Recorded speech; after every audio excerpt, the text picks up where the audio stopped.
myself the sender. So I could also say, I and my Father are one, but my Father is greater than I. I am not inferior to my essential being, who is Father, but in the office of the sent. And so I'm in the world of Caesar. But I know who I am. And I'm trying to tell you and everyone who will listen to me who you are. So believe in your own wonderful human imagination. And you can start tonight from where you are. And you will go as far as you want to go. Just as far. If you believe that because you have no background, socially, financially, intellectually, well then, that's what you believe. And you place these things upon yourself. If you do not accept them as final, well then, they're only barriers as long as you accept them. You don't accept them, and you go about your business applying this eternal principle that all things must bring forth after their kind. And you have the choice of the seed that you will plant. You can plant a good seed or a bad seed. It's entirely up to you. But I would suggest you stop spending your thoughts, your time, and your money, and start investing your thoughts, your time, and your money. When you spend, you lay out without hope of return. When you invest, you expect a return on equity. And so you have the choice of seed. It's entirely up to you. I will select to be this man or that man or the other man. And you envy no one. How could you envy anyone when you know who you are? How could you possibly envy any person in this world? He has $1 billion, let him have $1 billion. He wants 2, let him have 2. Only this past month, a man whose income is supposed to be in excess of $5 billion, not million, billion. He was a young man, only 47 years age, and yet he blew his brains out. 47. And for reasons not disclosed in the paper, he's from Sweden. And here was this huge banker, many, many generations back, and they built up this enormous fortune, and he was the head of the family, with a private fortune in excess of $5 billion. And then one day he simply blew his brains out. So money did not in any way influence his decision to call it a day. So it's not money, but if you want money, make it money. Don't fall in love with money, but you need it in the world of Caesar, then assume that it's coming in a normal, natural way, without knowing from whom or where.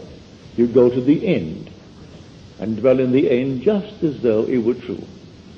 And may I tell you, it will be true. But set your hope fully upon the grace that is coming to you at the revelation of Jesus Christ within you. But Jesus Christ is the Lord and His Christ. That's Jesus Christ. Not one name, as it were, but the Lord's Christ would be David.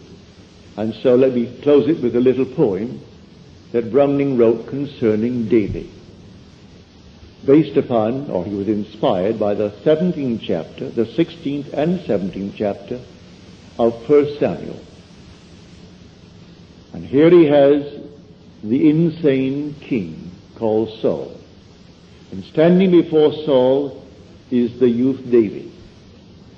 And David said to the king, O Saul, a face like my face shall receive thee. And a man like to me thou shalt love, and be loved by forever. A hand like this hand shall throw open the gates of new life to thee. See the Christ stand. That's David.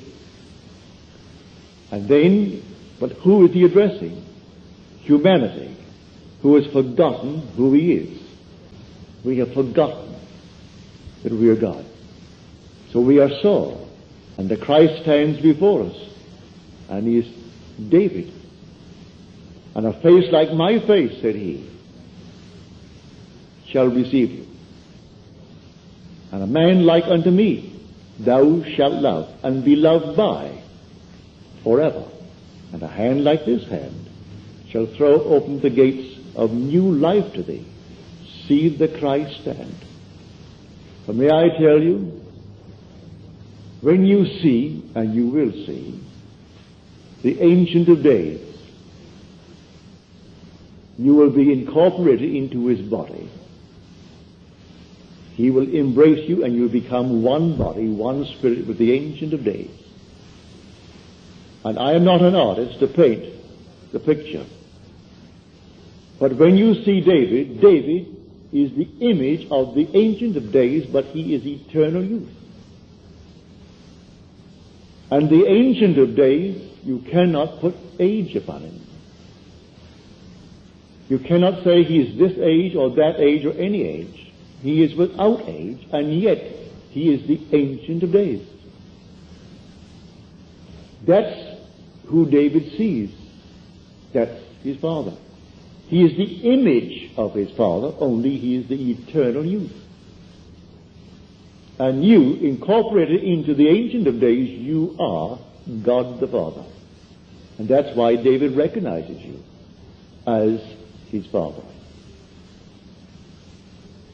So he finds David, and David said unto him, Thou art my father, my God, and the rock of my salvation.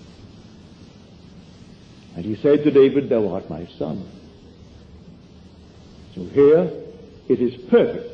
You are, regardless of the pigment of your skin now, regardless of who you are now, you are destined to be awake one day as the Ancient of Days. And you will know it, and you'll only know it if David appears. You will not know it in any other way.